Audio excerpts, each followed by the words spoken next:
शहर की रात कुछ ज्यादा ही शांत थी। जैसे गलियों ने खुद को किसी अनदेखे डर में छुपा लिया हो। मैं कमरे की लाइट बंद करने ही वाला था कि अचानक हवा ठंडी पड़ गई, बिना किसी वजह के। और उसी ठंड में पीछे से एक आवाज तैरती हुई आई, धीमी पर सीधा दिल चीर देने वाली। आदि। मेरे पैर जमीन में धंस गए। ये वही आवाज थी जिसे 3 साल पहले मैंने आखिरी बार सुना था, उस दिन जब उसे हमेशा के लिए खो दिया था। अगले ही पल दीवार पर हल्की सी धड़कन सी महसूस हुई, जैसे कोई अंदर से दीवार पर हाथ रखकर खड़ा हो। एक लंबी दरार अपने आप फैलने लगी। तभी मेरे फोन ने जोर से वाइब्रेट किया। ऐसा लगा जैसे किसी ने उसे झकझोर के जगाया हो। स्क्रीन जली और बस एक मैसेज लिखा था, 35 hours, it's near। दिल की धड़कन उछलकर गले में अटक गई। और फिर मेरे कान के बिल्कुल पास, इतनी करीब से कि सांस भी महसूस हो। फोन मत काटना आदि, इस बार वो तुम्हें ढूंढ रहा है। श्श, कहानी का दरवाजा खुलने ही वाला है, लेकिन उससे पहले एक लाइक कर दें, क्योंकि आपका एक लाइक हमें और इंटरेस्टिंग कहानी लाने के लिए मोटिवेट करता है। कमेंट में जरूर बताना आपने कभी ऐसा कुछ फील किया है। और प्लीज सब्सक्राइब जरूर करें, आपका सपोर्ट ही हमारी ताकत है। क्योंकि एक बार ये कहानी शुरू हो गई तो आप सब भूल जाओगे। तैयार है रहस्य की दुनिया में कदम रखने के लिए? तो आइए शुरू करते हैं। बारिश से फटा हुआ आसमान लगातार बिजली की चमक से कांप रहा था। पहाड़ी घुमावदार सड़क पर एक कार अचानक झटके से रुकी और उसमें बैठा था आदि। उसकी सांसें तेज थीं, आंखें बेचैन और हाथ कांपते हुए फोन को पकड़े हुए थे। कुछ ही मिनट पहले फोन पर एक अनजान नंबर से एक संदेश आया था, अगर अपने दोस्त कियान को ढूंढना चाहते हो तो पुराने चौक पर पहुंचो, अकेले, अभी। और नीचे कियान की 2 साल पुरानी एक तस्वीर में कियान डरा हुआ था, जैसे किसी से छिप रहा हो, जैसे उसकी आंखें कह रही हों, मुझे बचा लो। आदि का दिल चकड़ गया। कियान, तू जिंदा है? आंखों में उम्मीद की चमक और डर का धुंधला धुआं एक साथ उठ रहा था। वो कार से बाहर निकला। बर्फीली हवा उसके चेहरे पर चाबुक की तरह लगी, लेकिन उसे नहीं रोका। वो सीधे पुराने चौक की ओर बढ़ गया, जहां वो कभी बचपन में कियान के साथ पतंग उड़ाया करता था। अब वही चौक अजीब खामोशी से भरा था। एक कोने में स्ट्रीट लाइट की पीली थरथराती रोशनी के नीचे कोई खड़ा था। काला रेनकोट, चेहरा हुड में छिपा हुआ, हाथ में एक पुराना लालटेन। आदि ने सावधानी से कदम बढ़ाया। आपने मुझे मैसेज किया था। आवाज गहरी और धीमी हवा जैसे आई। तुम्हारा समय शुरू हो गया है, 35 घंटों का समय, इसके बाद देर हो जाएगी। आदि एक कदम आगे बढ़ा, लेकिन वो व्यक्ति पीछे हटता गया और कुछ ही पलों में बारिश के धुएं में घुलकर गायब हो गया। जैसे वो इंसान ही नहीं था, जैसे कोई परछाई हो।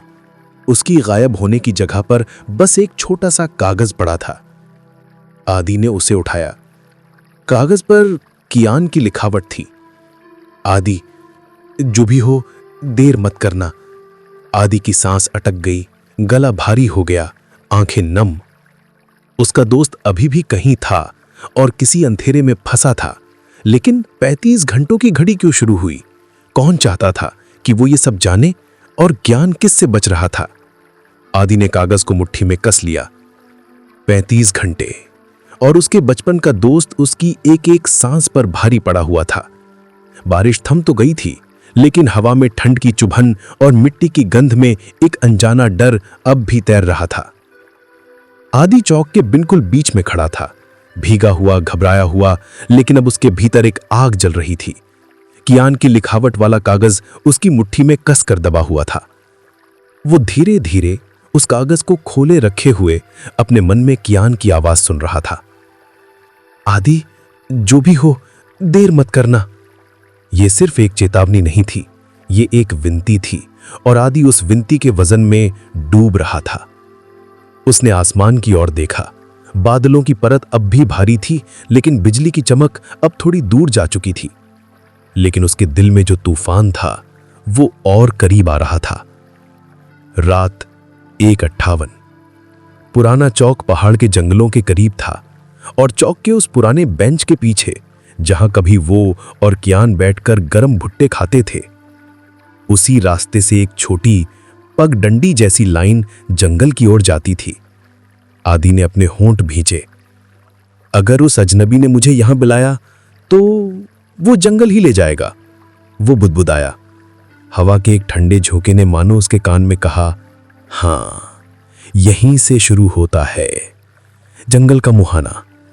आदि ने पहला कदम जंगल में रखा। मिट्टी गीली थी, पेड़ों की जड़ें सांप की तरह बाहर निकली हुई थी और हवा में एक अजीब सी सीलन, जैसे कुछ सालों से किसी ने इस रास्ते को छुआ ही ना हो। लेकिन जैसे जैसे वो अंदर बढ़ता गया, उसे महसूस हुआ रास्ता बिल्कुल नया नहीं था। ये उस तरह का रास्ता था जिसे कोई रोज इस्तेमाल करता हो। मिट्टी दबी हुई, कुछ जगहों पर घास टूटी हुई, जैसे किसी ने जल्दी जल्दी भागते हुए इसे रौंदा हो। क्या ये कियान था? आदि का दिल दहल गया। हवा का बदलता रंग। जंगल कुछ दूरी बाद बिल्कुल अलग लगने लगा। हवा भारी होने लगी, जैसे पेड़ सांस ले रहे हों। कुछ दूर कहीं लोहे की चिल्लाने जैसा शोर आया। आदि रुक गया। आवाज वही थी जो तब आती थी जब कियान पेड़ की शाखा पर अपना लाल रंग का छोटा सा खिलौना लटकाता था, लोहे का छोटा घंटा जो हवा में झूलता था। आदि की आंखें फैल गईं। कियान? पर उसे कोई जवाब नहीं मिला, सिर्फ वही धातु की टकराहट बार बार, जैसे उसे आगे बुला रही हो, जैसे कोई कह रहा हो, और अंदर आओ। आदि ने एक लंबी सांस ली और आगे बढ़ गया। कुछ मीटर आगे उसे जंगल के बीच एक बिखरी हुई जगह दिखी। गिरे हुए पत्तों के ढेर, टूटी हुई शाखाएं, मिट्टी पर ताजे घसीटने के निशान। वो घुटनों के बल झुका। मिट्टी उंगलियों के बीच दबाते हुए उसके मन के भीतर एक अजीब सी सिरहन दौड़ गई। यहां कुछ था, कुछ ऐसा जिससे वो और कियान दोनों जुड़े थे। और तभी उसके हाथ में एक चीज आई, छोटा सा चेन लटकन, आधी मिट्टी में धंसा हुआ। आदि का दिल एक पल को रुक गया। वो कियान का लटकन था। उसी लटकन को वो 8 साल की उम्र से पहने रहता था। एक आधा दिल, जो दूसरा आधा दिल आदि के पास था। आदि ने लटकन को अपने सीने पर दबाया, आंखें भर आई। तू यहां था अभी कुछ ही घंटे पहले, उसने फुसफुसाया। लेकिन खुशी के साथ डर भी उठ खड़ा हुआ। अगर कियान यहां था तो फिर अब कहां है? और उसे यहां किसने घसीटा था? सबसे अजीब चीज, आदि उठ ही रहा था कि उसके पैरों के पास मिट्टी में एक उभरी हुई लकड़ी सी दिखी। वो ध्यान से देखने लगा। वो लकड़ी नहीं थी, वो एक ताबीज था, काला, धातु जैसा भारी, अजीब सी नक्काशी। और जैसे ही उसकी उंगलियों से छूने लगी, धपधप कुछ तेज आवाजें आईं, जैसे गहरी सांसों की। पेड़ हिलने लगे, ठंडी हवा उसके गालों पर कटते हुए छूती चली गई। और अगले ही सेकंड उसके बिल्कुल पीछे किसी के कदमों की हलचल। आदि ने झटके से पीछे मुड़कर देखा। अंधेरा, सिर्फ अंधेरा, लेकिन एक परछाई, जैसे किसी ने जल्दी में पेड़ के पीछे छिपकर खुद को अंधेरे में छुपा लिया हो। आदि की सांसें तेज हो गई। कौन है वहां? कोई जवाब नहीं, बस बारिश के बाद का जंगल और हवा में तैरता भय। पहली बार किसी ने उसका नाम पुकारा। आदि ने फिर पूछा, कौन है? बाहर आओ। और तभी जंगल की गहराई से एक टूटी फूटी कांपती आवाज आई। आदि। आदि का दिल जैसे उसके कानों में धड़कने लगा। ये वही आवाज थी जिसे वो कभी दुनिया की भीड़ में भी पहचान लेता था। वही आवाज जिसने उसके साथ बचपन, दोस्ती, आंसू, हंसी, रहस्य सब कुछ बांटा था। कियान की आवाज, कमजोर, दर्द से भरी, जैसे कोई कहीं बहुत अंधेरे में कैद हो। आदि की आंखें फैल गईं। उसने गहरी सांस ली, कदम आगे बढ़ाए। कियान, कियान। पर दूसरी ही क्षण आवाज बंद। जंगल फिर से खामोश, एकदम खामोश, जैसे अभी जो हुआ वो हुआ ही ना हो, या जैसे किसी ने कियान का मुंह दबा दिया हो। रात 4:12। आदि डर से कांप रहा था, लेकिन पीछे मुड़ना अब असंभव था। कियान यहां था, यह आवाज झूठ नहीं हो सकती। उसने अंधेरे में झांकते हुए एक फैसला किया। वो और अंदर जाएगा, चाहे जो हो। जंगल शांत था, पर कोई उसे देख रहा था, और आगे जो मिलने वाला था वो उसकी जिंदगी हमेशा के लिए बदल देने वाला था। जंगल के भीतर हवा अचानक ठंडी नहीं, तेज हो गई। इतनी तेज कि पेड़ों की शाखाएं एक दूसरे से टकराकर टूटने लगीं, जैसे किसी ने अचानक जंगल को जगा दिया हो। सब कुछ बेचैनी से कांप रहा था। आदि ने टॉर्च की रोशनी आगे डाली, पर रोशनी धुंध के बीच ऐसे खो जाती थी जैसे किसी ने उसे निगल लिया हो। वो आगे बढ़ा, कदम भारी, दिल जलता हुआ। कियान की आवाज उसके दिमाग में गूंज रही थी, आदि। ये आवाज जिंदा थी, ये आवाज कियान की थी, कोई शक नहीं। घड़ी, रात 4:30। आदि अब जंगल के उस हिस्से में आ पहुंचा था जहां पेड़ घने और अंधेरा लगभग ठोस हो चुका था। आकाश की कोई किरण नीचे नहीं उतरती थी। ऐसा लगता था जैसे ये हिस्सा किसी और ही दुनिया का था, एक ऐसी दुनिया जहां धूप कभी जा ही नहीं पाती। और यहीं अचानक उसने अपनी टॉर्च की रोशनी में कुछ चमकते देखा। वो घुटनों के बल झुका। एक छोटा सा बटन, नीले रंग का, किनारों से घिसा हुआ। ये वही बटन था, कियान की शर्ट का बटन, जिसे वो हमेशा सिलवाने की सोचता था पर कभी सिलवाया नहीं। आदि की आंखें भर आईं। तू सच में यहां था? उसकी आवाज टूट गई। लटकन, बटन, कियान की आवाज, बहुत सारे सुराग, बहुत करीब, बहुत दर्दनाक। लेकिन इतने करीब होने के बावजूद वो मिल क्यों नहीं रहा था? जंगल का फंसाया हुआ रास्ता। आदि आगे बढ़ रहा था कि अचानक उसे एहसास हुआ, जंगल में आवाजें बदल गई थीं। पहले पेड़ों की सरसराहट थी, अब ये कुछ और था, कुछ भारी, कुछ गहरा, जैसे जमीन के नीचे कोई धीरे धीरे सांस ले रहा हो। आदि ने धीमे कदम बढ़ाए। हर कदम पर पत्तों की आवाज उसके दिल की धड़कनों के साथ टकराती थी। हवा ठंडी थी, मगर उसके माथे पर पसीने की बूंदें थीं। तभी खड़खड़ाहट, पेड़ के पीछे कुछ तेजी से हिला। आदि ने टॉर्च उस दिशा में घुमाई, कुछ नहीं। एक बार फिर धप धप, जैसे कोई पेड़ के तने पर हाथ मार रहा हो, या जैसे कोई वहां खड़ा हो पर खुद को अंधेरे में छुपा रहा हो। आदि ने कांपती आवाज में कहा, कौन है? सामने आओ। और तभी टॉर्च की रोशनी में अचानक एक परछाई उभरी, मानव जैसी, पर वो इंसान जैसी नहीं थी। लंबी, पतली, टूटी हुई चाल जैसी आकृति धीरे धीरे पेड़ के पीछे से खिसक कर सामने आई। पर यह कोई इंसान नहीं था, जैसे वो मौत की गंध से बना हुआ हो, जैसे उस पर घड़ी की टिक टिक उल्टी चल रही हो। आदि का गला सूख गया। उस परछाई ने अपना सर तिरछा किया और उसकी आंखों में दो छोटे चमकते बिंदु दिखाई दिए। ठंडी, गहरी, खाली आंखें। और उसी पल एक भयानक चीख, एक ऐसी चीख जो किसी इंसान की नहीं हो सकती थी। चीख हवा को चीरकर, पेड़ों को हिलाकर आदि के सीने के भीतर उतर गई। आदि लड़खड़ा गया। टॉर्च उसके हाथ से गिर गई। अंधेरा उसके ऊपर टूट पड़ा। आदि सांस लेने लगा, तेज, बहुत तेज। परछाई और करीब और करीब। उसका दिल रुकने जैसा हो गया। और तभी कहीं दूर से, कहीं बहुत पीछे से एक आवाज गूंजी, आदि भाग। कियान की आवाज, स्पष्ट, डरी हुई, जिंदा। आदि के पैरों में जैसे बिजली दौड़ गई। उसने बिना पीछे देखे जंगल में आगे की ओर दौड़ लगा दी। भागते हुए पेड़ों की जड़ें उसके पैरों से टकरा रही थीं, डालियां उसके चेहरे पर चाबुक की तरह लग रही थीं, लेकिन वो रुका नहीं। कियान ने कहा था भाग, तो वो भागा, इतनी जोर की उसकी सांसें कटने लगीं। कुछ सेकंड बाद उसे एहसास हुआ, वो परछाई पीछे दौड़ रही थी। उसके कदमों की धप-धप तेज और तेज, जैसे जंगल उसकी मदद कर रहा हो उसे पकड़ने में। आदि का दम घुट रहा था, लेकिन तभी उसने आगे एक हल्की सी रोशनी देखी, बहुत धुंधली, लेकिन यह पक्की रोशनी थी, मानव रोशनी। आदि ने आखिरी ताकत लगाई और उसकी ओर भागा।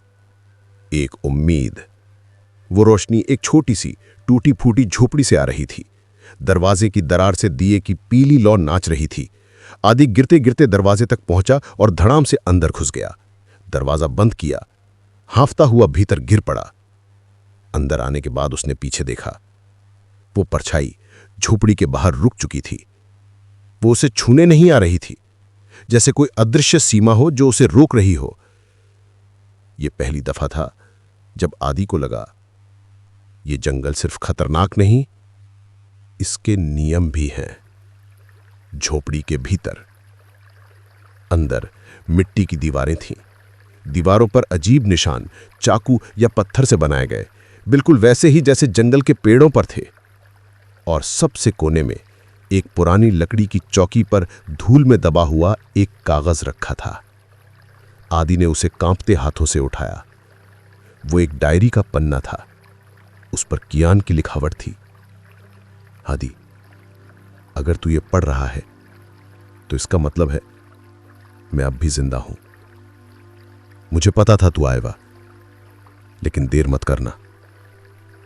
वो लोग बहुत करीब हैं। पन्ने के आखिरी शब्द अधूरे थे, जैसे किसी ने कियान को लिखते समय खींच लिया हो। आदि के अंदर की दुनिया हिल गई। कियान अब भी यहां है और किसी उन लोगों से बच रहा है। आदि ने अपनी मुट्ठी भींच ली, आंखों में आंसू चमक उठे, लेकिन ये डर के नहीं थे, ये जिद थी। कियान को उसने खोया था, लेकिन अब वो उसे खोने वाला नहीं था। घड़ी टिक टिक कर रही थी। 35 घंटे में से करीब 6 घंटे बीत चुके थे। झोपड़ी के अंदर अभी भी दिए की लौ धीमे धीमे कांप रही थी। आधी की सांसें भर चुकी थीं और बाहर वही परछाई, स्थिर, जैसे वो एक पहरेदार हो, जैसे वो इंतजार कर रही हो कि आदि गलती करे और बाहर कदम रखे। आदि ने झोपड़ी की सांसों जैसी चुप्पी में चारों तरफ देखा। दीवारें टूटी हुई थीं, पर उन पे बने निशान बिल्कुल ताजा लग रहे थे। ऐसा लगता था जैसे किसी ने इन्हें रात ही रात काटा हो। कुछ निशान गोल थे, कुछ अजीब फलों की तरह मुड़े हुए, जैसे किसी ने बाहर की दुनिया को रोकने के लिए इन्हें बनाया हो, जैसे ये निशान एक सुरक्षा चक्र हो। आदि की नजर फिर कियान के लिखे हुए पन्ने पर पड़ी। वो उसके कांपते दिल की तरह हल्का सा फड़का। वो इसे रोशनी के पास ले गया और दोबारा पढ़ा। आदि, अगर तू ये पढ़ रहा है तो इसका मतलब मैं अब भी जिंदा हूं। मुझे पता था तू आएगा, लेकिन देर मत करना। वो लोग बहुत करीब हैं। पन्ने का आखिरी हिस्सा फटा हुआ था। ये अचानक अलग नहीं हुआ था, ये खींचा गया था। आदि ने धीरे से फटी किनारी को छुआ। ये वही पल था जब कियान को उठाया गया होगा, यहीं से, यही झोपड़ी। और इस ख्याल ने उसके सीने में 1000 सुइयां चुभो दी। अचानक लकड़ी का फर्श बोल उठा। जैसे ही उसने पन्ना वापस रखा, झोपड़ी के फर्श के नीचे ठक ठक जैसी आवाज आई। आदि एकदम जम गया। हवा ठंडी हो गई। झोपड़ी स्थिर, लेकिन आवाज दोबारा आई। ठक ठक, धीमी, कमजोर, लेकिन निश्चित रूप से मानव। जैसे कोई नीचे से इशारा कर रहा हो, जैसे कोई जिंदा हो और आजाद होना चाहता हो। आदि ने कांपते हुए फर्श पर कान लगाया और तब उसने सुना, हल्की, टूटती हुई पर बेहद परिचित आवाज। आदि। आदि का दिल गले में आकर अटक गया।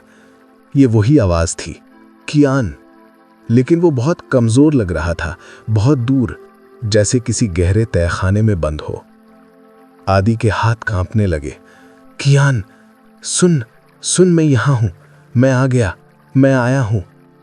आदि लगभग रोते हुए बोला। नीचे से आवाज आई, जल दी। और फिर एक भारी घुटी हुई खामोशी। आदि की आंखें नम पड़ गईं। गुस्से, डर और बेबसी का मिश्रण उसके भीतर फटने लगा। कौन है जिसने तुझे छीना कियान? उसने अपने दांत भींच लिए। कौन ले गया तुझे? क्यों? झोपड़ी की दीवारें जैसे उसकी चीख सुन रही थीं और बाहर खड़ी परछाई अचानक हिली। धीरे धीरे, सिर तिरका करके, जैसे वो सुन रही हो, लेकिन वो झोपड़ी के अंदर नहीं आ सकी। आदि ने झोपड़ी के फर्श को ठोका। लकड़ी पुरानी थी, बीच का हिस्सा कमजोर। वो झुककर अपने हाथों से उसे खींचने लगा, लेकिन लकड़ी टूटने की बजाय कुछ अजीब सी कंपन देने लगी, जैसे लकड़ी जीवित हो, जैसे फर्श खुद किसी आदेश पर बंद हो। वो घबरा गया। तभी उसने देखा, फर्श पर वही अजीब प्रतीक बने थे जो दीवारों पर थे। ये कोई सामान्य प्रतीक नहीं थे, ये मंत्र जैसे प्रतीक लग रहे थे, जैसे कियान या किसी और ने इन्हें बनाकर इस झोपड़ी को कुछ से बचाया हो। और आदि को अचानक एहसास हुआ, कियान नीचे है, लेकिन नीचे जाने का रास्ता इन प्रतीकों में छिपा है। डायरी का दूसरा पन्ना। झोपड़ी के दूसरे कोने में टूटी हुई बेंच के नीचे कुछ और पड़ा था, कागज का एक टुकड़ा। आदि ने उसे उठाया। यह भी कियान की लिखावट थी। उसने तेजी से पढ़ा, अगर तू यहां तक पहुंच गया है तो आगे बढ़ने से पहले एक बात जान ले। ये जंगल जिंदा है, ये रास्ते बदलता है, जगहें बदलता है और आवाजें वापस नहीं जाने देता। ये तुझे छुपा भी सकता है और तुझे निगल भी सकता है, लेकिन इससे भी डरावना वो लोग हैं जो मुझे ढूंढ रहे हैं। वे इंसान नहीं हैं। आदि के गले में शब्द अटक गए। उसने पन्ना नीचे गिरा दिया। इंसान नहीं, तो क्या वे वही परछाइयां थीं जो घंटों से उसका पीछा कर रही थी, जो गलती से जंगल की कुछ सीमाओं में घुस नहीं पाती? ये किस दुनिया का खेल था? आदि का दिमाग सुन्न होने लगा, लेकिन वो खुद को डिगने नहीं देना चाहता था। कियान ने लिखा था, ये जंगल तुझे छुपा भी सकता है। इसका मतलब था, जंगल में कुछ सीमाएं और नियम हैं और झोपड़ी उन नियमों का हिस्सा है। परछाई की बेचैनी। बाहर खड़ी परछाई अब लगातार दाएं बाएं झूल रही थी, जैसे वो अंदर घुसना चाहती हो, जैसे कोई उसे रोक रहा हो, जैसे अगर वो झोपड़ी की सीमा पार करे तो कुछ बड़ा हो सकता हो। आदि की सांसें तेज हो गईं। उसने साहस करके एक पत्थर उठाया और झोपड़ी के दरवाजे को थोड़ा सा खोला। उसी क्षण परछाई आगे बढ़ी, तेज, बड़े एकदम रुक गई, जैसे किसी अदृश्य दीवार से टकरा गई हो। उसने एक अजीब गहरी दर्द भरी कराह निकाली। यह आवाज इंसान से ज्यादा किसी जली हुई चीज से आती जैसी थी। आदि ने देखा, सीमा पर खींचे प्रतीक हल्की नीली रोशनी में चमक गए थे। उसे समझ आया, यही प्रतीक झोपड़ी को सुरक्षित रखते हैं। उसने तुरंत दरवाजा बंद किया। आदि फिर फर्श पर घुटनों के बल बैठा। नीचे से कोई आवाज नहीं आ रही थी, लेकिन उसे पता था कियान नीचे का रास्ता जानता है और वो रास्ता बिना वजह छिपा नहीं होगा। उसने अपना बैग उलट पुलट किया। एक छोटी चाकू मिली। वो फर्श पर बने पहले प्रतीक को धीरे धीरे छूने लगा और तभी टक, एक अनसुनी क्लिक जैसी आवाज आई। उसके हाथ रुक गए। उसने दूसरा प्रतीक दबाया, टक, तीसरा, टक टक। अचानक फर्श के बीचों बीच एक छोटी लकड़ी की पट्टी धीरे धीरे ऊपर उठने लगी। आदि की आंखें फैल गईं। यह था नीचे जाने का गुप्त रास्ता, जो सालों से किसी ने नहीं खोला था, लेकिन कियान ने रखा था सिर्फ आदि के लिए। आदि का दिल तेज धड़कने लगा। नीचे अंधेरा था, सांसों जैसा अंधेरा, और वहीं कहीं कियान इंतजार कर रहा था। झोपड़ी का फर्श बीच से खुला ही था, जैसे किसी घायल धरती का मुंह। अंदर से घुप अंधेरा ऊपर तक चढ़ा आ रहा था। अंधेरा ऐसा नहीं था जिसे आम अंधेरे से जोड़ा जाए। ये घना था, भारी था, और उसमें गंध थी, जली हुई धातु की, पुराने खून जैसी। आदि ने नीचे झांका।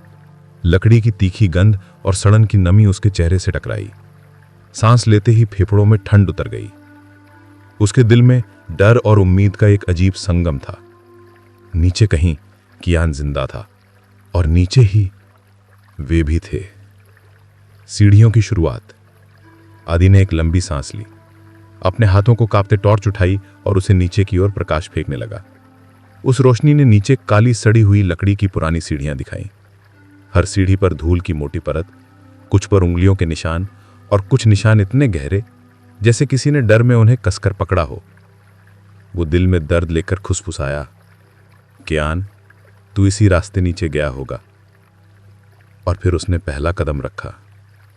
सीढ़ियां उसके पैर के नीचे कर कर कर उठीं, जैसे विरोध कर रही हूं, जैसे कह रही हूं मत उतर।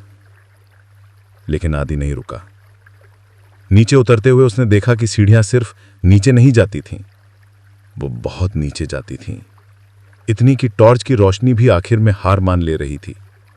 हर कदम पर जंगल की आवाजें कम होती जाती थीं, और उनकी जगह कुछ अजीब, कुछ भारी, कुछ मनहूस आवाजें लेती जा रही थीं। धीमी गुर्राहट, किसी के घिसटने की आवाज, और कहीं बहुत नीचे किसी का धीमे धीमे सांस लेना। आदि की रीढ़ में सिहरन दौड़ गई, लेकिन तभी उसके बाएं हाथ की दीवार पर उंगलियों से खिंचा हुआ एक निशान दिखा। उसने टॉर्च पास ले जाकर देखा। वो नाम था ADI, खून से लिखा हुआ। आदि का दिल एक पल को रुक गया। ये कोई दुर्घटना नहीं थी, ये पुकार थी, ये संदेश था। कियान यहां था, और उसने ये जानते हुए लिखा था कि आदि उसे ढूंढने आएगा। आदि की आंखें भर आईं। उसने दीवार को हाथ से छुआ। एक पल के लिए लगा जैसे दीवार अभी भी गर्म है, जैसे किसी के हाथ का एहसास बाकी हो। लगभग दोपहर 12:30। आदि सीढ़ियों के आखिरी पायदान पर पहुंचा, और जो दृश्य उसके सामने आया, उसने उसकी सांस रोक दी। नीचे छोटा सा कच्चा कमरा था। सीलन भरी ठंडी हवा, बिखरी हुई लकड़ी के बक्से, दीवारों पर उन्हीं प्रतीकों की नक्काशी, और बीच में एक टूटा हुआ टेबल। उस टेबल के कोने पर एक पुरानी गंदी डायरी खुली पड़ी थी। आदि की टॉर्च की रोशनी पन्ने पर पड़ी, और वो डर से नहीं बल्कि दर्द से कांप उठा। वो डायरी कियान की थी। आदि ने हड़बड़ाहट में पन्ना उठाया और पढ़ना शुरू किया। लिखावट कांपती हुई थी। आदि, अगर तू नीचे तक आ गया है तो इसका मतलब है मैंने कोशिश की थी। मैंने उन्हें रोकने की कोशिश की थी, लेकिन वे मुझे ढूंढ कर ले गए। ये जगह, ये जंगल, ये सब उनके हैं। वे इसे देखते हैं, वे हर कदम सुनते हैं। आदि के हाथ में पन्ना कांप गया। पन्ने पर मिट्टी और खून के निशान भी थे, जैसे कियान ने जल्दबाजी में ये लिखा हो। आदि की आंखें भर आईं, गला सूख गया। लेकिन यही तो वो जानना चाहता था। वे लोग कौन थे? अजीब खरोंचे। आदि कमरे के बीचों बीच खड़ा था कि अचानक उसने देखा कियान की डायरी के पास टेबल पर लकड़ी पर गहरे नाखूनों के निशान थे।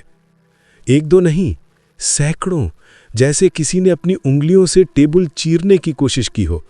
कुछ निशान सीधे थे, कुछ गहरे, कुछ ऐसा लग रहा था जैसे किसी के हाथों को खींचा गया हो और वो बचने की कोशिश करता रहा हो। आदि के दिल में दर्द की ठंडी टीस उठी। कियान, तुझ पर क्या गुजरी। गूंज जो बदल गई। कमरे में एक छोटा सुरंग जैसा रास्ता था, संकरा, अंधेरा, मिट्टी से भरा। पर उसी दिशा में से एक आवाज आई, टप टप। पानी गिरने की नहीं, कदमों की। आदि ने सांस रोक ली, टॉर्च उस दिशा में उठाई। कुछ नहीं, लेकिन कदमों की आवाज और करीब आ रही थी।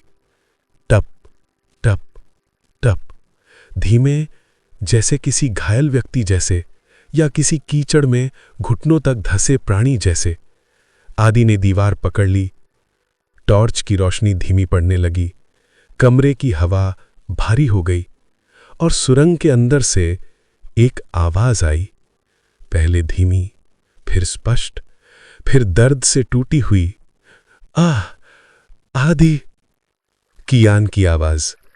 लेकिन इस बार वो आवाज सिर्फ कियान की नहीं थी, उसके पीछे किसी और का सांस लेना भी था।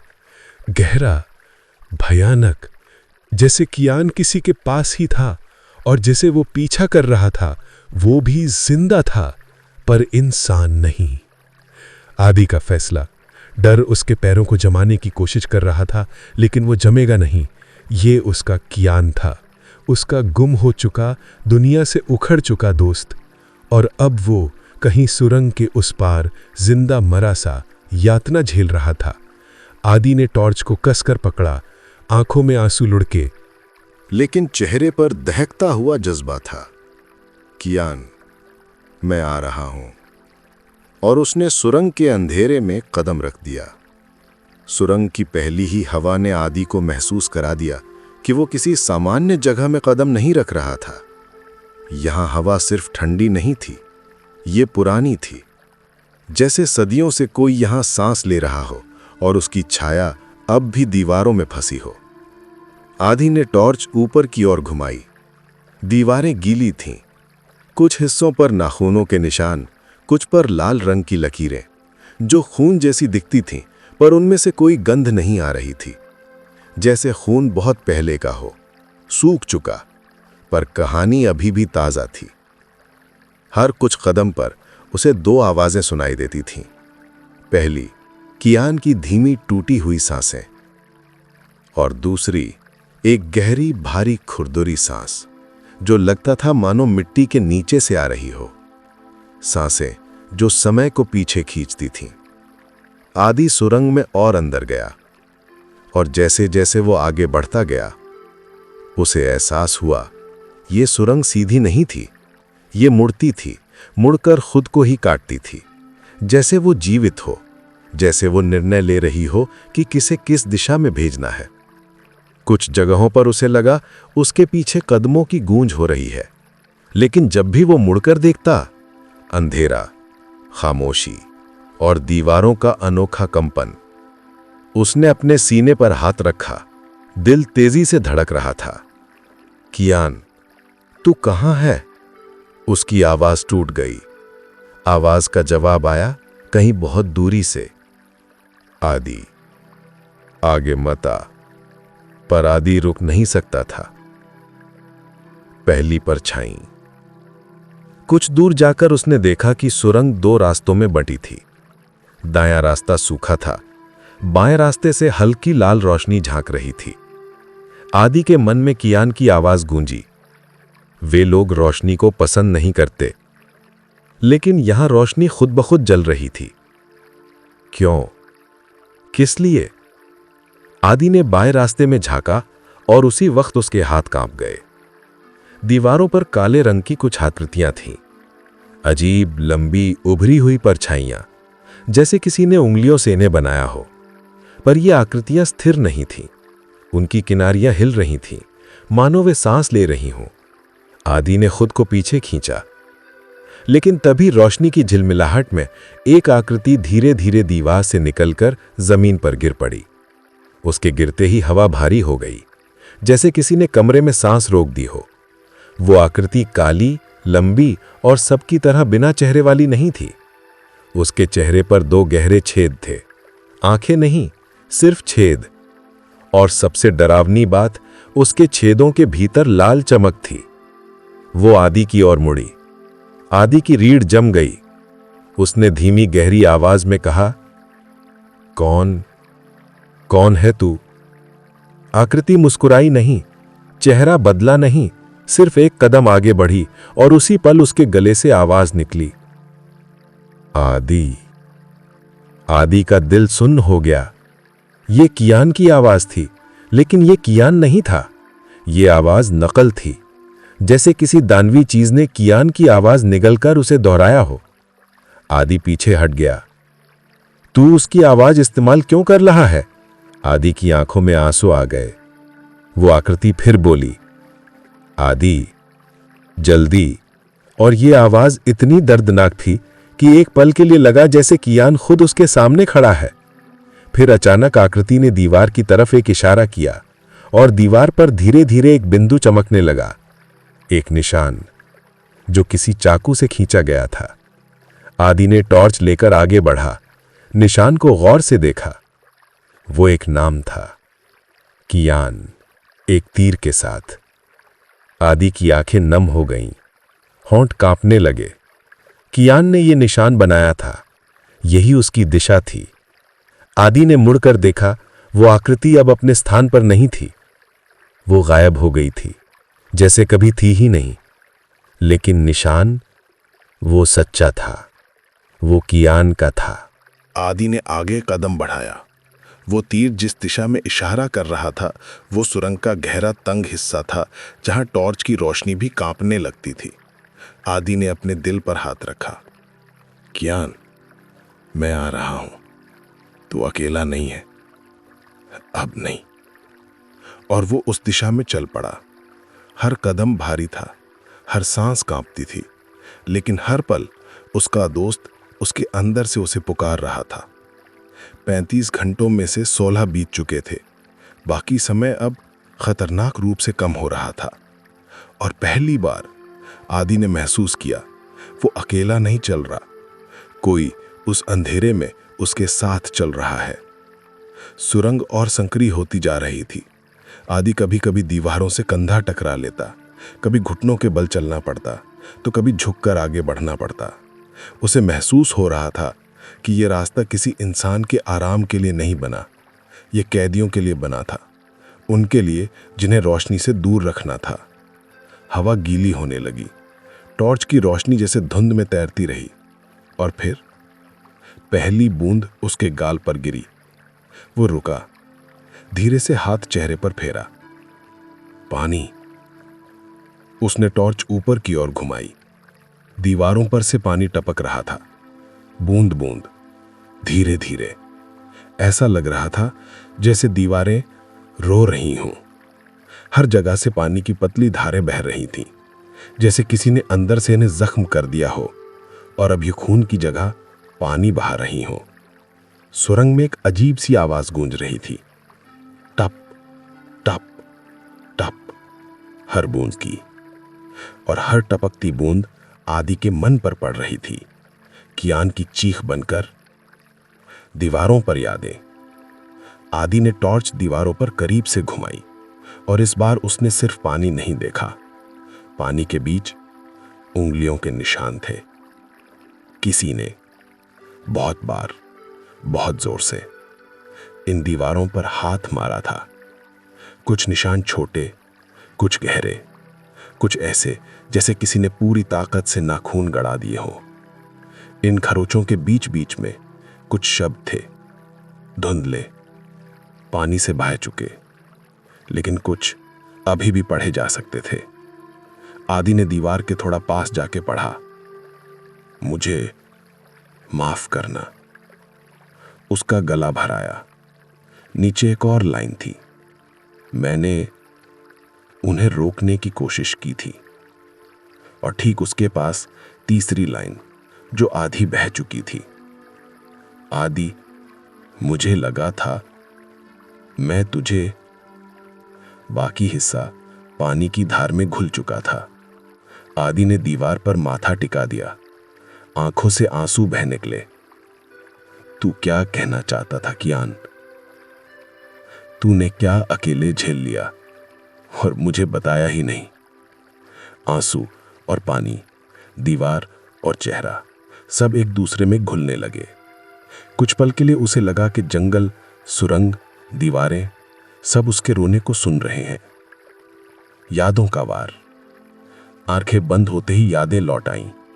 उसी वीरानपुर की गलियां, दो छोटे बच्चे आदि और कियान पतंग के पीछे भागते हुए। एक बार पतंग किसी पेड़ पर फंस गई थी। आदि डर रहा था चढ़ने से, ऊंचाई से डर लगता था उसे। कियान ऊपर चढ़ गया था, हंसते हुए बोला था, डरता क्यों है, मैं हूं ना, अगर तू गिरा तो मैं पकड़ लूंगा। आदि ने नीचे से चीख कर कहा था, कसमें ना खा, पकड़ नहीं पाएगा। कियान ने बदमाशी से हंसते हुए कहा था, अगर कभी तू गिरा ना, मैं हमेशा पकड़ने आ जाऊंगा, चाहे जहां भी हो, चाहे जितना भी अंधेरा हो। अब वही बात आदि के सीने में चाकू की तरह गड़ रही थी। आज तो गिरा है कियान, और पकड़ने मुझे आना पड़ा है। आदि ने आंखें साफ की, सांस लंबी ली और सीधा होकर खड़ा हो गया। मैं तुझे अकेला गिरने नहीं दूंगा, कभी नहीं।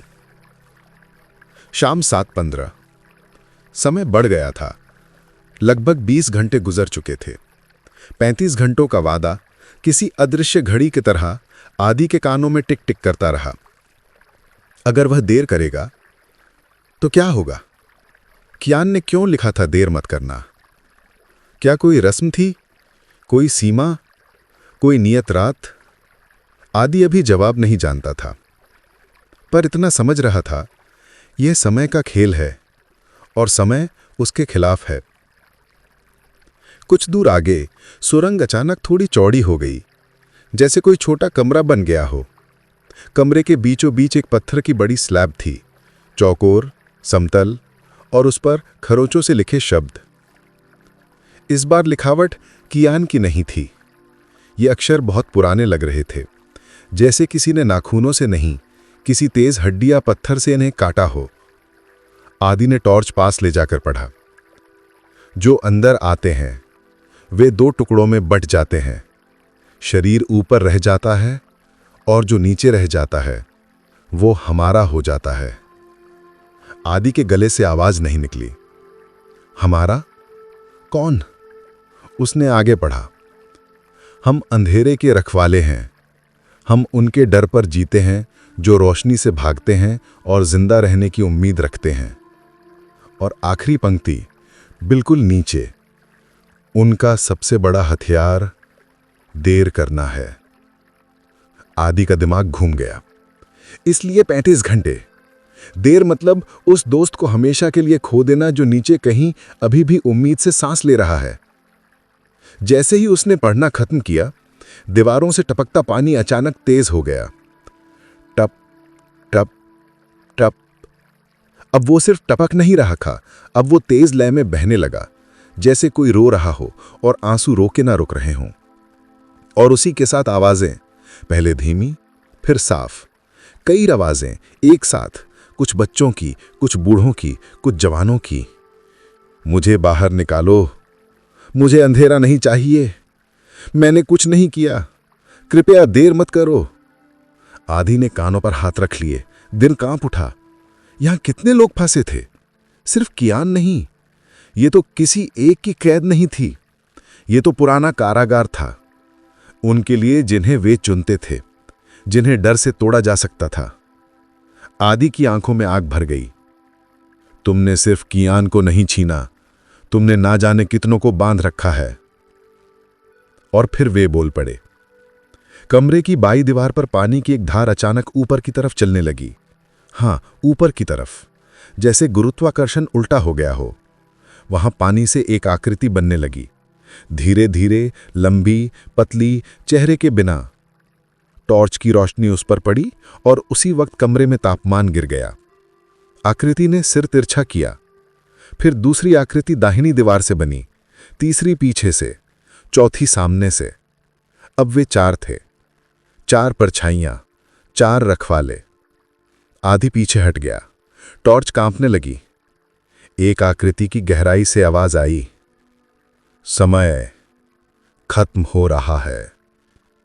दूसरी ने कहा, जो अंदर आया है वो बाहर नहीं जाएगा। तीसरी, जो दोस्त को बचाने आया है वो खुद दोस्त बन जाएगा, हमारा। चौथी ने धीमी, टूटी हुई पर कियान जैसी आवाज में कहा, आदि, लौट जा। आदि की आंखों में आंसू छलक उठे, लेकिन इस बार ये आंसू डर के नहीं थे, ये गुस्से, प्यार और जिद के थे। उसने टॉर्च उठाई, उनकी तरफ सीधी रोशनी मारते हुए खुद को सीधा खड़ा किया। तुम मुझे डराओगे? उसकी आवाज कांप रही थी, फिर भी मजबूत थी। कियान मेरा दोस्त है। तुमने जितना भी अंधेरा बना लिया हो वो मेरे अंदर के उजाले से बड़ा नहीं होगा। मैं जाऊंगा जहां वो है और उसे लेकर ही लौटूंगा। कुछ पल के लिए चारों परछाइयां थिरकती हुई सी लगने लगी, जैसे उन्हें ये जवाब पसंद नहीं आया। फिर पहली परछाई बोली, तो चल देखते हैं तेरी दोस्ती कितने अंधेरे तक जा सकती है। और उसी पल कमरे की सबसे दाहिनी दीवार धीरे धीरे खुलने लगी, जैसे किसी ने पत्थर की गोद में एक दरवाजा बना दिया हो। उस दरवाजे के पार और गहरा अंधेरा था, और वहां से बहुत फेंट, बहुत दूर से कियान की कमजोर आवाज, आदि, आदि। आदि के लिए अब पीछे लौटने का कोई रास्ता नहीं था। दीवारें रो रही थीं, परछाइयां मुस्कुरा रही थीं, और उसके दोस्त की आवाज अंधेरे के सबसे गहरे हिस्से में उसका इंतजार कर रही थी। घंटे 20, बचे हुए समय 15। पत्थर की दीवार धीरे धीरे खुल रही थी। आदि की टॉर्च की रोशनी अंदर तक नहीं पहुंची, जैसे उस कमरे के भीतर की काली हवा रोशनी को निगल रही हो। कियान की आवाज फिर आई, कमजोर, टूटी हुई, पर इस बार कुछ गड़बड़ थी। वो आवाज 2 दिशाओं से आ रही थी, एक दीवार के पार के कमरे से, दूसरी आदि के ठीक पीछे सुरंग की गहराई से। आदि की सांसें रुक गईं। उसने आंखें बंद कर सुनने की कोशिश की। हां, वो एक ही आवाज थी, लेकिन 2 दिशाओं से, जैसे कोई या कुछ कियान की आवाज की नकल कर रहा था, या कियान को 2 हिस्सों में बांट दिया गया था। उसका हृदय कांप उठा। कियान, अगर तू है तो बोल, मैं आ गया हूं। लेकिन जो आवाज आई, पहली आवाज, आदि मत आओ, और उसी के तुरंत बाद दूसरी, आदि जल्दी। 2 आवाजें, 2 दिशाएं, एक ही कियान। आदि को नहीं पता था किस पर भरोसा करे, लेकिन एक पल में उसने फैसला कर लिया। मैं उस आवाज के पीछे जाऊंगा जिसमें डर है, क्योंकि वो कियान का असली डर होगा, बाकी सब नकल। दिल कांपते हुए भी वो दीवार के पार कमरे में घुस गया। घरों की गहराइयों जैसा अंधेरा।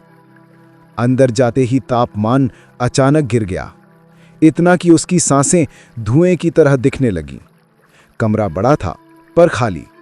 बस कोने में एक टूटा हुआ स्टूल, कुछ पुरानी रस्मी धागों जैसी चिटकियां, और जमीन पर मिट्टी में खिंचा हुआ एक सिंबल, एक बड़ा गोल मंडल जैसा चिन्ह, जैसे ये कोई रस्म स्थल हो। आदि के पैरों के नीचे इस सिंबल ने हल्का सा कंपन किया, जैसे उसे छूते ही अंदर कोई पुरानी आवाज जाग गई हो। उसे अचानक याद आया कियान की डायरी के शब्द, ये जंगल जिंदा है, ये रास्ते खुद चुनता है, और ये उन लोगों को आवाज देता है जिन्हें वो खुद के लिए रखता है। आदि ठंड से नहीं बल्कि समझ से कांप उठा। क्या जंगल कियान को रखने की कोशिश कर रहा है? उसी वक्त आदि के सामने की दीवार पर एक छाया पड़ी, छोटी, दुबली, किसी इंसान जैसी, पर वो इंसान नहीं थी। वो छाया धीरे धीरे दीवार से बाहर निकलकर जमीन पर आ गई, मानो धुएं का गुबार एक आकार ले रहा हो, और उसकी आंखें दीवार की दरार से आती हल्की रोशनी में चमक उठीं। आदि पीछे हट गया। छाया बोलने लगी, नहीं, वो कियान की आवाज में बोलने लगी, आ दी। आदि का दिल टूटने जैसा लगा। कियान, उसने कांपते हुए पूछा, क्या ये तू है? छाया स्थिर खड़ी रही और फिर उसने वही शब्द कहे जो बचपन में कियान उसके लिए कहता था, अगर तू गिरेगा ना, मैं पकड़ लूंगा। आदि की आंखें भर आईं। ये वही वाक्य था जिसे कोई और दोहरा नहीं सकता था। ये उनकी दोस्ती का वादा था। लेकिन आवाज में कुछ था, ठंड, खालीपन, जैसे किसी पुराने रिकॉर्डिंग की तरह। आदि ने महसूस किया, ये कियान नहीं है, ये वो है जिसने कियान की यादें निगल ली हैं। आदि की आंखों में आंसू चल पड़े। उसने दांत भींचे। तू उसकी बातों का इस्तेमाल मत कर। वो जिंदा है और मैं उसे ले जाऊंगा, तुझे नहीं। छाया कांपी, फिर पीछे हट गई और दीवार में समा गई। दीवार के समा जाने के कुछ सेकंड बाद कमरे की सबसे बाईं तरफ से धीरे धीरे एक नई आवाज आई, कमजोर, टूटी हुई, सांसों में डूबी। आदि, मैं यहां हूं। आदि का दिल एक झटके से उछल गया। यह आवाज असली थी, मानवीय, थकी हुई, जैसे कोई बहुत दर्द झेल कर भी जिंदा रहने की कोशिश कर रहा हो। आदि उस आवाज की दिशा में दौड़ा। वो दीवार थी, मिट्टी से भरी, दरारों वाली। वो दीवार के पास झुककर बोला, कियान, मैं यहां हूं, तुझे कुछ नहीं होने दूंगा। अंदर से आवाज आई, आदि, अब देर मत करना। आदि की रूह कांप गई। मुझे बताओ, तू कहां है? कैसे खोलूं? क्या करूं? कियान ने हांफते हुए कहा, दरवाजा मेरे पीछे है, पर वो उन्हीं का बनाया हुआ है। आदि की आंखें फैल गईं। वे लोग जो जंगल में थे, जो सुरंग में थे, जो छाया बनकर घूमते थे, उनका बनाया दरवाजा वो कियान को बंद कर रहा था। आदि ने मुट्ठियां भींची। मैं यहां हूं, बस मुझे रास्ता बता, मैं उस दरवाजे को तोड़ दूंगा। कियान ने धीरे धीरे कहा, दरवाजा नहीं टूटेगा, तू सिर्फ वक्त को हरा सकता है। आदि रुक गया। वक्त 35 घंटे। अभी तक 27 घंटे हो चुके थे, बस 8 घंटे बाकी थे। अगर वो देर करता तो कियान हमेशा के लिए खो जाता। आदि ने दीवार पर माथा टिकाकर फुसफुसाया, मैं तुझे बाहर निकालूंगा, किसी भी तरह, भले मुझे अपनी सांसें देनी हो, मैं तेरी लौ बनकर जलूंगा। अंदर से कमजोर सी हंसी आई, दर्द भरी पर सच्ची। जानता हूं, इसलिए तो मैं इंतजार कर रहा हूं। अचानक कमरा कांपा। धरती एक बार हिली। दीवारों पर पानी तेजी से बहने लगा। आदि संभल नहीं पाया और अंधेरे से कई परछाइयां उभर आईं। कई, किसी भी अध्याय से कहीं ज्यादा। उनके स्वर एक साथ गूंजे, समय खत्म हो रहा है। दोस्त को बचाना मतलब खुद को खो देना। अगर वो बाहर निकला तो तू अंदर जाएगा। आदि की सांसें जम गईं। क्या यही कीमत थी कियान को बचाने की? मतलब खुद को कैद होने देना? और तभी अंदर से कियान की आवाज आई, धीमी, टूटती, रोते हुए, आदि, अगर कीमत तू है तो मत देना। आदि की आंखें भर आईं। कियान उसे बचाने की कोशिश कर रहा था, खुद कैद होते हुए भी। आदि ने दीवार पर हाथ मारा। चुप, मैं तुझे छोड़कर नहीं जाऊंगा। सिर्फ मैं फैसला करूंगा कि मेरी कीमत क्या है। परछाइयां गुस्से में कांपने लगीं। दीवारें रोने लगीं। कमरा अंधेरे में घिरने लगा। लेकिन अब आदि तैयार था।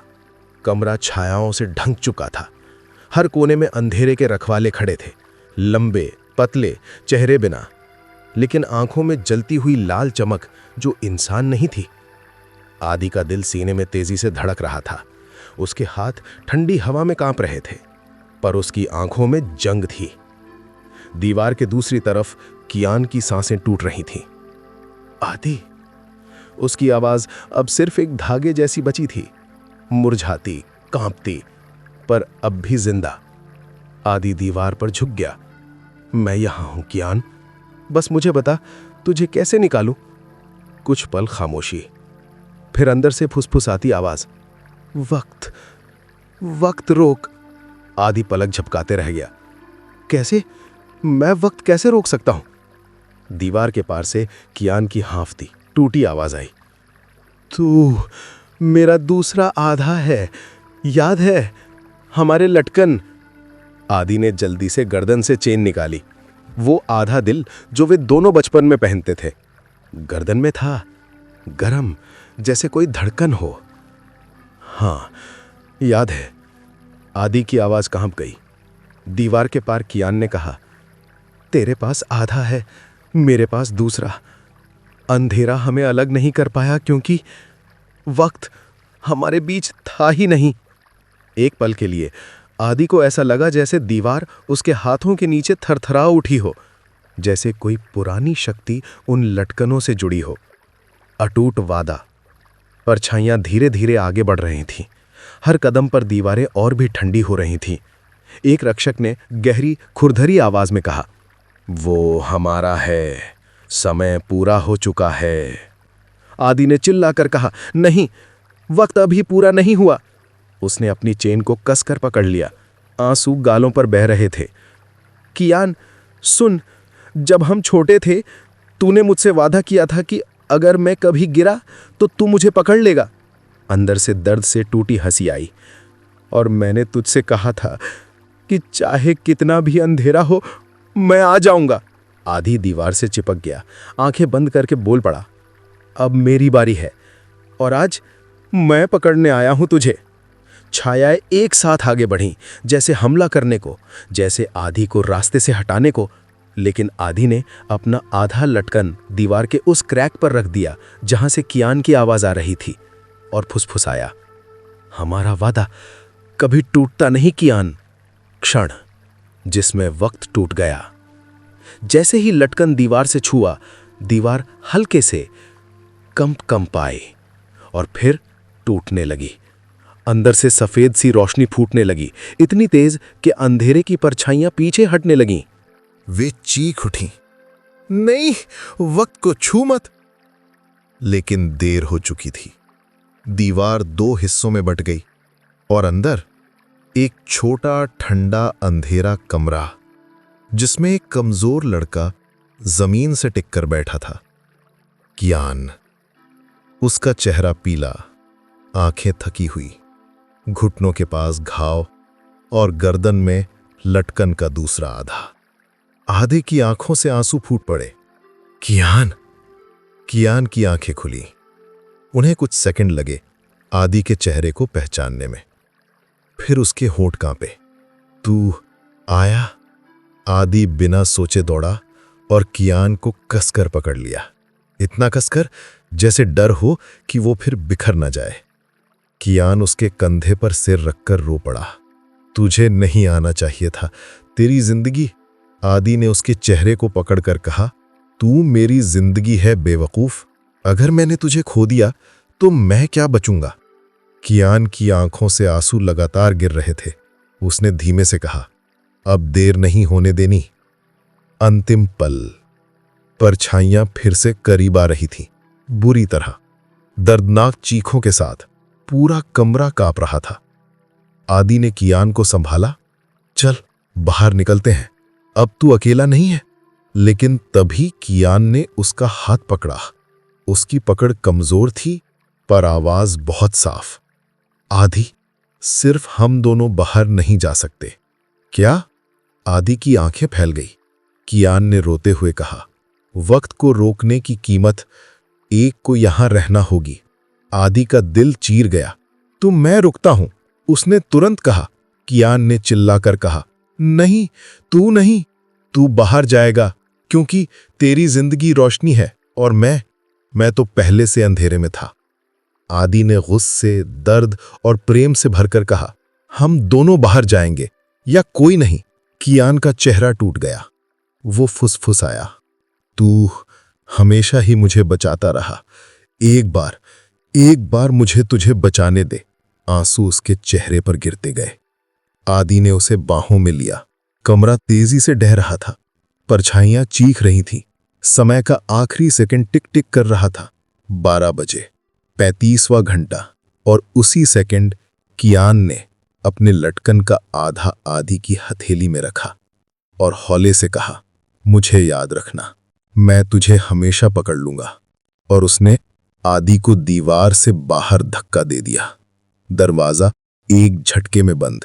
परछाइयों की चीख, अंधेरा और सब कुछ खत्म। 3 साल बाद आदि एक छोटी पहाड़ी पर खड़ा है। हवा हल्की है। शहर दूर चमक रहा है। उसकी मुट्ठी में वो आधा लटकन है जिसे वो कभी उतारता नहीं है।